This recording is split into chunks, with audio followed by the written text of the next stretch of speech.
आगामी चक्रीवादळांच्या नावांची यादीमध्ये किती देशांनी नावे दिलेली आहेत? त्याचं उत्तर आहे 13 देशांनी नावं दिलेली आहेत बघा. आता हे 13 देशांनी प्रत्येक एका देशाने 13 नावं दिलेली आहेत. म्हणजे 13 देशांनी प्रत्येकी 13 नावे दिलेली आहेत बघा. 13 गुणिले 13 एकूण किती होतं? 169 नावांची यादी त्या ठिकाणी तयार झालेली आहे. आता इथून पुढे भविष्यात जी चक्रीवादळे येतील, बंगालच्या उपसागरामध्ये असतील किंवा अरबी समुद्रामध्ये असतील, त्या चक्रीवादळांना याच सिक्वेन्सनुसार अल्टरनेटनी म्हणजे अल्फाबेटिकली त्या ठिकाणी नावे दिली जाणार आहेत बघा. आता इथं जर बघितलं आपण, भारताने पण नावं सुचवलेली आहेत. भारताने पण एकूण 13 नावं दिलेली आहेत. ती 13 नावं जर बघितली आपण, तुम्हाला स्क्रीनवर दिसत असतील बघा. गती, तेज, मुरासू, आग, व्योम, झोर, प्रोबाहो, नीर, प्रबंजक, गुरानी ही अशी एकूण 13 नावं भारताने सुद्धा दिलेली आहेत बघा. भारताच्या पूर्व किनाऱ्यावरती अम्फान चक्रीवादळ आले आहे. तर अम्फान हे नाव कोणत्या देशाने दिले आहे? अम्फान हे नाव कोणत्या देशाने दिले आहे? बघा, चक्रीवादळ आल्याच्या नंतर ते देश नामकरण करतं का? तर नाही. लास्ट लेक्चरमध्येच आपण एक पॉईंट पाहिला होता की 13 देशांनी अशी प्रत्येकी 13 नावं दिलेली आहेत. म्हणजे टोटल 169 नावांची घोषणा केलेली त्या ठिकाणी चक्रीवादळांची. आणि त्यानुसारच अम्फान हे नाव कुणी दिलं होतं? तर थायलंडने दिलेलं आहे बघा, थायलंडने. आता त्याची थोडी पार्श्वभूमी बघू त्या ठिकाणी. बघा, तुम्हाला टोटल लिस्ट दिसत असेल. या लिस्टमध्ये इथं 8 लिस्ट आहेत आणि इथं देशांची नावं किती आहेत? 8 देशांची नावं आहेत. म्हणजे 8 64 नावं आहेत. याच्यामध्ये थायलंड बघा, इथं सर्वात शेवटी कोण आहे? इथं थायलंड. इथं अल्फाबेटिकली त्या ठिकाणी ऑर्डर केलेलं आहे. इथं थायलंड जर बघितलं आपण, थायलंडचं सर्वात शेवटचं नाव काय? इथं अम्फान नाव दिलेलं आहे बघा, अम्फान. इथं सिक्वेन्सनुसार जर बघितलं, आता ही यादी ज्यावेळेस जाहीर केली त्याच्यानंतर जे पहिलं चक्रीवादळ आलं असेल त्याला नाव काय दिलेलं असणार आहे? ओनिल. ओनिल हे नाव कोणी दिलं? मग बांगलादेश. त्यानुसार अशा सिक्वेन्सनुसार ती नावं गेली. ही 8 नावं संपल्यानंतर पुढची दुसरी लिस्ट, तिसरी, चौथी असं करत 8वी लिस्ट आणि सर्वात शेवटचं नाव काय? इथं अम्फान. मग अम्फान हे नाव कुणी दिलेलं आहे? तर थायलंडने दिलेलं आहे. मागच्या यादीमधले भारताची नावं कुठली कुठली होती? मग अग्नी, आकाश, बिजली, जल, लहर, मेघ, सागर, वायू ही नावं कुणी दिली होती? भारताने. आता ही 8 देशांनी दिलेली नावं जी होती ही सगळी संपलेली आहेत. आणि आता इथून पुढे भविष्यात जी कुठली चक्रीवादळे येतील, म्हणजे अरबी समुद्रात असेल किंवा बंगालच्या उपसागरात असेल, त्यासाठी एक नवीन यादी जाहीर केली. सांगितलं आपण 169ची यादी होती त्याच्यामध्ये. आता इथून पुढे जे पहिलं चक्रीवादळ येईल त्या चक्रीवादळाला नाव काय दिलेलं असेल? तर निसर्ग हे नाव दिलेलं असेल. आणि ते कुणी दिलेलं असणार आहे? बांगलादेशने. त्याच्यानंतर दुसरं चक्रीवादळ जे येईल त्याला नाव काय दिलेलं असेल? गती. आणि ते नाव कुणाचं असेल? भारताचं. त्याच्यानंतर इराण देईल, निवर. याच क्रमाने हा सिक्वेन्स पुढे जाईल. त्याच्यानंतर दुसरा कॉलम, तिसरा कॉलम, चौथा कॉलम, 5वा, असे 8 कॉलम इथे दिलेले आहेत बघा. त्याच्यानंतर पुढची यादी जर बघितली इथं 9, 10, 11, 12, 13 इथपर्यंत दिलेली आहेत. त्यानंतर सर्वात शेवटचं, या यादीमधलं सर्वात शेवटचं नाव काय असणार आहे? तर सम्माह. सम्माह हे सर्वात शेवटचं नाव असणार आहे. आणि ते कोण देईल? येमेन हा देश हे नाव देईल बघा. पण आता याला भरपूर दिवस किंवा 3-3.5 वर्षापर्यंत कालावधी बघायला लागेल. जवळपास 3 पण नाही, जवळपास 4-5 वर्षानंतर ही यादी कंप्लीट संपून जाईल आणि त्याच्यानंतर नवीन यादी जाहीर केली जाईल बघा. त्यामुळे इथं जर ही यादी जर बघितली आपण, याच्यावरती प्रश्न विचारले जातात की नाव कोणत्या देशाने दिलं वगैरे असं नाव विचारलं जातं आणि त्यावेळेसचं न्यूजला येतं. पण इथं जर बघितलं आपण, कंप्लीट यादी जर सारखी रिवाईज जर करत बसलो आपण, तर त्या ठिकाणी ती कंप्लीट यादी आपण कोणत्या देशाने कोणता नाव दिलेलं आहे हा शब्द पाठ होऊन जाईल बघा. तर न्यूजपेपरचे या ठिकाणी हेडलाईन्स बघा काय काय दिलेले आहेत. अम्फान चक्रीवादळ, अम्फान ओडिसा, पश्चिम बंगालला धडकलेले आहे. हेडलाईन दिलेली. किती म्हणजे त्या चक्रीवादळाचं वेग काय दिलेला आहे या ठिकाणी? 190 km/h वेगने काय झालेले? धडकलेलं आहे. पश्चिम बंगालमध्ये एकूण मृत्यू किती झालेले आहेत? तर 72 लोकांचा मृत्यू झालेला आहे. आणि त्या ठिकाणी 72 लोक जे आहेत त्यांच्या कुटुंबियांना 2.5 लाखचं कम्पेन्सेशन जाहीर केलेलं आहे. आणि कोणी केलेलं आहे? तर ते पश्चिम बंगाल सरकारने केलेलं आहे. ओडिसाला पण धडकलेले आणि पश्चिम बंगालला पण धडकलेला आहे. आणि तो धडकण्याचा कालावधी किंवा तो विध्वंसाचा कालावधी किती होता? तर 4 तास इतका होता बघा. किती वाजता धडकलं होतं ते? 2:30 वाजता. म्हणजे 20 मेला 2:30 वाजता हे चक्रीवादळ धडकलं होतं. ओडिसातलं जर पॉईंट पाहिला आपण, ओडिसामध्ये 1,37,000 लोकांचं काय केलेलं आहे? तर सुरक्षित स्थळी त्यांना स्थलांतर केलेलं आहे बघा. तर बघा ही व्हिडिओ बघा. या व्हिडिओमध्ये आपल्याला असं वाटत असेल की कुठल्या तरी तळ्यामध्ये आलेलो आहे आपण, पण हे तळ नसून हे काय, सुभाषचंद्र बोस आंतरराष्ट्रीय विमानतळ आहे बघा हे. आणि हे विमानतळ कुठे आहे, तर कोलकाता स्थित विमानतळ आहे बघा हे. Climate change is fueling superstorms. The sea temperature in the Bay of Bengal reached 34 degrees in the first 2 weeks of May. The energy from such warm water whips up the wind speed. Strong storms are increasing by 8% a decade. Rising temperatures also increase rainfall from storms. Research suggests it will surge by 20% in the coming decades. The new normal of climate change will make poorer countries.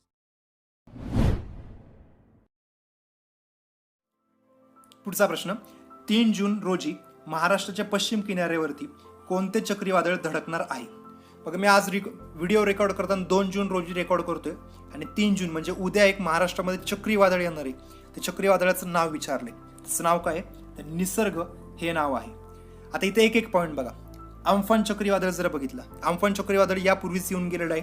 कोणत्या राज्यांना धडकलं होतं, तर पश्चिम बंगाल आणि ओडिसा या 2 राज्यांना धडकलं होतं Amphan चक्रीवादळ. आणि अम्फान हे नाव कोणी दिलं होतं, थायलंडने नाव दिलं होतं. आणि त्याच वेळेस आपण एक पॉईंट सांगितलं होतं, भविष्यात जे कुठलं चक्रीवादळ येईल त्याला नाव कुठलं दिलेलं असणार आहे, तर निसर्ग हे नाव दिलेलं असेल असं सांगितलं होतं. आणि ते निसर्ग चक्रीवादळ कधी येणार आहे, मग आता 3 जून रोजी हे चक्रीवादळ येणार आहे. आता हे निसर्ग हे नाव कोण देणार आहे किंवा कुणी सुचवलेलं आहे, तर बांगलादेशने सुचवलेलं आहे. निसर्ग नाव कुणी सुचवलेलं आहे, बांगलादेशने. त्याच्यानंतर अजून भविष्यात जे कुठलं चक्रीवादळ येईल, आता पावसाळा सुरू झालेला आहे, बरीच चक्रीवादळ येतील. भविष्यातलं पुढचं चक्रीवादळाचं नाव काय असणार आहे, तर गती हे नाव असणार आहे, गती. आणि हे गती नाव कोणी सुचवलेलं आहे, तर भारताने सुचवलेलं आहे बघा. आणि त्याच्या पुढे जर बघितलं, त्याच्या पुढे अजून भविष्यात जर चक्रीवादळ आलं तर त्याला निवर असं नाव असेल. आणि निवर हे नाव कोणी दिलेलं असणार आहे, तर इराणने नाव दिलेलं असेल. हा पूर्णचे पूर्ण आपण तक्ता याच्यापूर्वी आपण डिस्कस केलेला होता बघा. आता महाराष्ट्रात एक्झॅक्ट ते चक्रीवादळ कुठे येणार आहे, तर इथं दिलेली जिल्ह्यांची नावं दिलेली आहेत. मुंबई, ठाणे, पालघर, रायगड, रत्नागिरी, सिंधुदुर्ग या जिल्ह्यांना सतर्कतेचा इशारा दिलेला आहे. तर तीच यादी दिलेली आहे बघा इथं. मी टोटल नावं किती आहेत, ती 169 नावं आहेत. त्यातली मी इथं फक्त नावं किती दिली आहेत, 13 देशांची. इथं 13 देशांची लिस्ट दिलेली आहे. आणि इथं फक्त 4 कॉलम दिलेले आहेत, म्हणजे 52 मी चक्रीवादळांची नावं दिलेली आहेत. त्यातलं आत्ता निसर्ग नाव वापरलं आपण. निसर्ग कुणाचं नाव आहे, बांगलादेशने दिलेलं आहे. गती नाव कुणी दिलेलं आहे, भारताने. आणि निवर हे कुणाचं आहे, इराणचं आहे. आत्ता फक्त निसर्ग हे नाव चक्रीवादळ उद्या येणार आहे, ते कुणाचं नाव कुणी दिलेलं नाव आहे, बांगलादेशने. त्याच्या भविष्यातली चक्रीवादळ 2-3 लक्षात ठेवा, गती भारत, निवर इराण. बस इथपर्यंत लक्षात ठेवा. पुढचा पॉईंट आपण ज्यावेळेस चक्रीवादळ येतील त्यावेळेस पुढचे पॉईंट बघूयात. यानंतर तौक्ते नावाचं एक चक्रीवादळ आलं होतं. आता हे तौक्ते नावाचं चक्रीवादळ कुठे आलं होतं, तर अरबी समुद्रामध्ये आलं होतं. आता अरबी समुद्रामध्ये आलं, कधी आलं, तर 16 मे ते 19 मे दरम्यान ते ॲक्टिव्ह होतं बघा. आणि कुठल्या राज्यांना याच्यामुळे तडाखा बसला, तर केरळपासून ते वरती सरकत गुजरातपर्यंत म्हणजे पूर्ण पश्चिम किनारपट्टीला याच्यामुळे तडाखा बसला.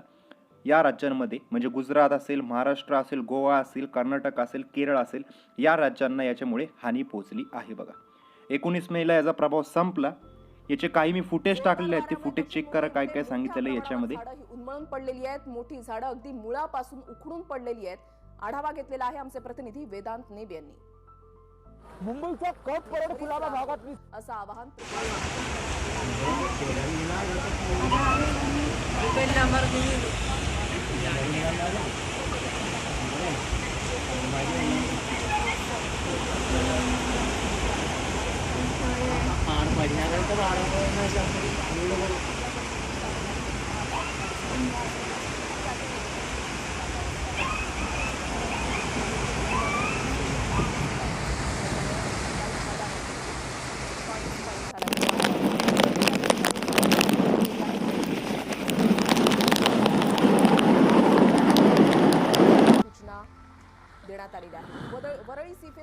तौक्ते चक्रीवादळ संपलं आणि मे महिन्याच्या शेवटच्या आठवड्यातच अजून एक चक्रीवादळ आलं, ते म्हणजेच यास. आता यास चक्रीवादळ कुठे आलं होतं, तर बंगालच्या उपसागरात आलं होतं, बंगालच्या उपसागरात. आणि यामुळं पश्चिम बंगाल आणि ओडिसा या 2 राज्यांना खूप मोठ्या प्रमाणात हानी झालेली आहे.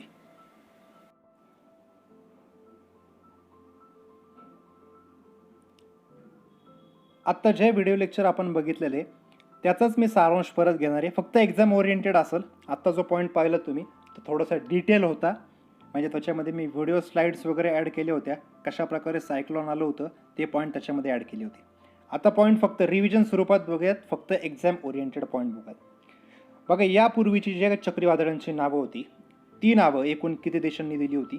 तर 8 देशांनी नावं दिली होती. प्रत्येक देशांनी 8, म्हणजे एक देश 8 नावं, अशी टोटल 8 देश होते. म्हणजे 8 गुणिले 8 किती होतात?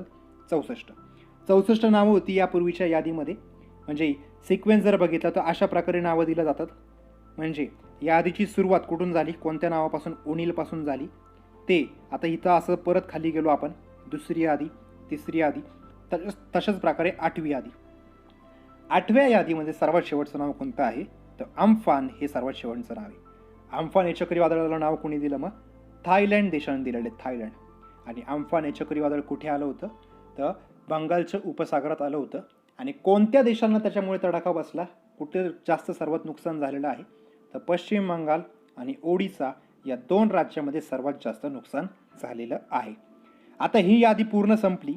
ही संपायच्या पूर्वीच, म्हणजे अम्फान हे चक्रीवादळ येण्याच्या अगोदरच याच्यामध्ये पुढची यादी डिक्लेअर केली. आता पुढची यादी जर बघितली आपण तर त्या यादीमध्ये एकूण नावं किती आहेत? 169 नावं आहेत. 169 कशी? तर 13 देश, प्रत्येक देशाने काय केलं? 13 नावं सुचवली. मग 13 गुणिले 13 किती झाली? 169 झाली. आता अम्फान संपला. अम्फान शेवटच्या यादीमध्ये सर्वात शेवटचं नाव अम्फान. इथं बघितलं आपण, सर्वात शेवटचं नाव अम्फान. आता ही यादी संपली. पुढचं आलेलं चक्रीवादळ म्हणजेच कोणतं? निसर्ग हे चक्रीवादळ आलं. त्याच्यानंतर गती हे चक्रीवादळ आलं. मग निवर, म्हणजे अशा प्रकारे पहिला कॉलम हा असा संपल, 13 नाव. मग दुसरा कॉलम 13 नाव, तिसरा कॉलम 13 नाव, असे एकूण 13 कॉलम आहेत. आता हेच चक्रीवादळ जे आहे ती थोडीशी कुठे आली होती आणि नाव कोणी दिलं होतं हे एक एक पॉईंट आपण बघूयात इथं. आता ही 7 पर्यंत मी पॉईंट घेतलेले आहेत. बघा, 7 चक्रीवादळं आलेली आहेत नवीन यादीतली. हे 7ही पॉईंट मी इथं घेतलेले आहेत, एक एक पॉईंट. पहिलं, निसर्ग हे चक्रीवादळ नाव कोणी दिलेलं आहे? बांगलादेशने दिलेलं आहे. निसर्ग चक्रीवादळ नाव कोणी दिलं? बांगलादेशने. कुठे आलं होतं? अरबी समुद्राला. सर्वात जास्त हानी कोणाला झाली? तर भारताला झाली होती. सर्वात जास्त हानी कोणाला झालेली आहे? तर भारताला झालेली आहे. आता याचा एकदा मॅप चेक करूयात आपण निसर्ग चक्रीवादळाचा. पहिला पॉईंट दिसत असेल तुम्हाला, निसर्ग. आता निसर्ग चक्रीवादळ त्याची दिशा कशी होती? बघा, अरबी समुद्रात तयार झाले, या ठिकाणी तयार झालं आणि त्या असं वरच्या साईडला, महाराष्ट्राच्या साईडला असं वरती सरकत गेलं. म्हणजे निसर्ग कुठे आलं होतं? अरबी समुद्रात आलं होतं. सर्वात जास्त नुकसान कुठल्या राज्याला झालं? महाराष्ट्राला झालं. आणि निसर्ग हे नाव कोणी दिलं होतं? तर बांगलादेशने दिले होते. हा तक्ता फक्त पाठ करून ठेवा. बघा, येणाऱ्या परीक्षांमध्ये हा तक्ता महत्त्वाचा असेल. आता पुढचं, निसर्गानंतर लिस्टमध्ये दुसरं नाव कोणतं होतं? गती. आपण जी मागाशी लिस्ट दाखवली 13 देशांची, ही जी लिस्ट आहे या लिस्टमध्ये बघा दुसरं नाव कोणतं आहे? तर गती हे दुसरं नाव आहे. आणि गती हे नाव कोणी दिलेलं आहे? भारताने दिलेले. म्हणजे निसर्गानंतर जे चक्रीवादळ येणार त्याला नाव काय दिलेलं असणार आहे? गती. मग गती हे नाव कोणी दिलेलं आहे? तर भारताने हे नाव दिलेलं आहे. म्हणजे भारताने सुचवलेलं नाव आहे. आता हे चक्रीवादळ कुठल्या समुद्रात आलं? तर हे पण कुठं आलं? अरबी समुद्रातच आलं. पण हे असं भारताकडं न येता ते कुठे सरकलं होतं? असं, म्हणजे त्या साईडला, युरोपच्या साईडला किंवा आफ्रिकेच्या साईडला सरकलेलं आहे बघा हे चक्रीवादळ. म्हणून याचं नुकसान भारताला कमी झालं. पण सर्वात जास्त नुकसान कोणाला झालं? तर Oman, Yemen, Somalia. Oman, Yemen, Somalia या 3 देशांना सर्वात जास्त नुकसान झालं. बघा, इथं तुम्हाला मॅप दिसत असेल. या साईडला जर बघितलं आपण, या साईडला भारत येईल आणि इकडून आपण म्हणजे पश्चिम अरबी समुद्रामध्ये इकडं हे चक्रीवादळ तयार झालं आणि ते कुठं सरकत गेलं?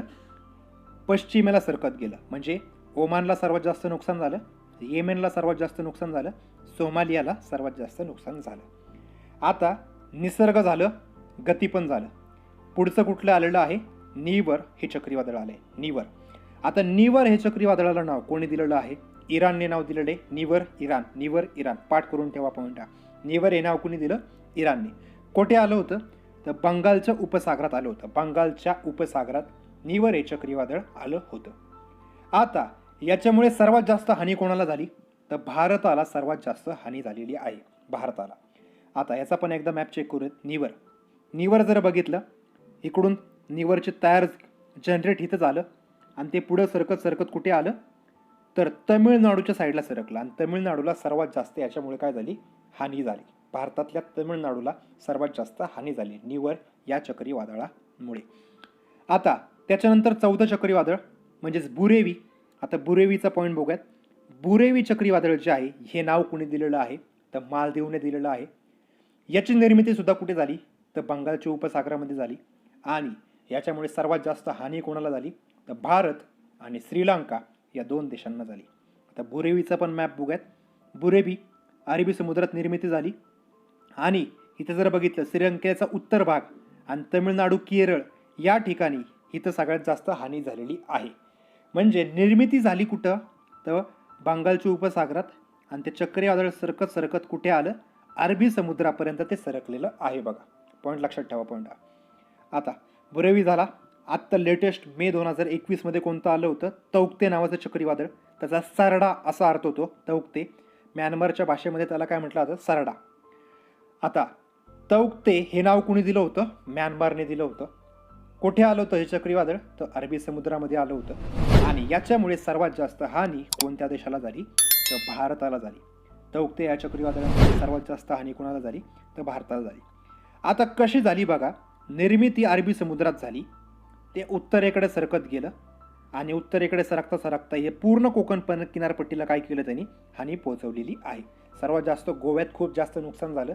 दक्षिण गोव्यात तर कितीतरी दिवस वीजच नव्हती बघा. अजून सुद्धा बऱ्याच ठिकाणी वीज नसेल तिथं गोव्यामध्ये. दक्षिण गोव्यामध्ये सर्वात जास्त नुकसान दक्षिण गोव्यामध्ये पण झालं होतं. बरं तौक्ते पण पॉईंट झाला. आता मेच्या सर्वात शेवटच्या आठवड्यामध्ये अजून एक चक्रीवादळ आलं. ते म्हणजेच कुठलं यास नावाचं चक्रीवादळ यास. आता यासची निर्मिती कुठे झाली तर बंगालच्या उपसागरात झाली आणि याच्यामुळे सर्वात जास्त नुकसान किंवा हानी कोणाला झालेली आहे पश्चिम बंगाल आणि ओडिसा या 2 राज्यांना खूप मोठ्या प्रमाणात हानी झालेली आहे. आता यास हे नाव कोणी सुचवलेलं आहे तो ओमानने नाव सुचवलेलं आहे यास. आता कुठे आलं होतं बंगालच्या उपसागरात याची निर्मिती झाली आणि सर्वात जास्त हानी भारताला झाली. भारतामध्ये पण कुठे पश्चिम बंगाल आणि ओडिसा या 2 राज्यांना सर्वात जास्त हानी झाली. आता शेवटचे 2 पण. आता भविष्यात जे कुठलं चक्रीवादळ येईल. आता पावसाळा सुरू झाला आहे म्हणजे पुढं पण चक्रीवादळ येणार. म्हणजे पुढच्या चक्रीवादळाचं नाव काय असेल ते आत्ताच नोंद करून ठेवा पाठ करून ठेवा. गुलाब हे चक्रीवादळ असेल आणि त्याचं नाव कोणी दिलेलं असेल पाकिस्तानने दिलेलं असेल. म्हणजे पाकिस्तानने सुचवलेलं नाव आहे. पुढं गुलाब नंतर पुढं जे चक्रीवादळ येईल त्याचं नाव काय असणार आहे शाहीन. मग शाहीन हे नाव कोणी दिलेलं असणार आहे कतारने दिलेलं असणार आहे कतार. लक्षात ठेवा पॉईंट आहे. गुलाब पाकिस्तानने शाहीन कतार. अजून आलेली नाही ती भविष्यातली चक्रीवादळे. शाहीन नंतर पण अजून येईल. अजून पुढे जायची गरज नाही आहे खरं पण आपल्याकडे तक्ता आहे म्हणून मी इथं दाखवून देतो तुम्हाला. गुलाब पाकिस्तान, शाहीन कतार आणि जोवड नावाचं एक चक्रीवादळ आहे. जोवड हे कोणी नाव दिलेलं असणार आहे सौदी अरेबिया. बघा इथं ॲक्च्युअल स्पेलिंग दिलेलं आहे आणि इथं उच्चार दिलेला आहे. उच्चार जर बघितला तर जोवड असा त्याचा उच्चार आहे. जोवड किंवा जोवाड असा उच्चार असेल. हे नाव कुणाचं असेल सौदी अरेबियाचं. आत्ता मे 2021 पर्यंत कुठपर्यंत यादी संपली आहे यासपर्यंत संपलेली आहे. पुढचं नाव कुणाचं असणार आहे पाकिस्तानचं. ते काय असणार आहे गुलाब. ठीक आहे थांबूयात आपण इथं. चक्रीवादळ हा टॉपिक म्हणजे नाव कोण देतं कसं देतं हा पॉईंट तुम्हाला समजला आहे अशी आशा आहे. आपण इथं या ठिकाणी थांबूयात.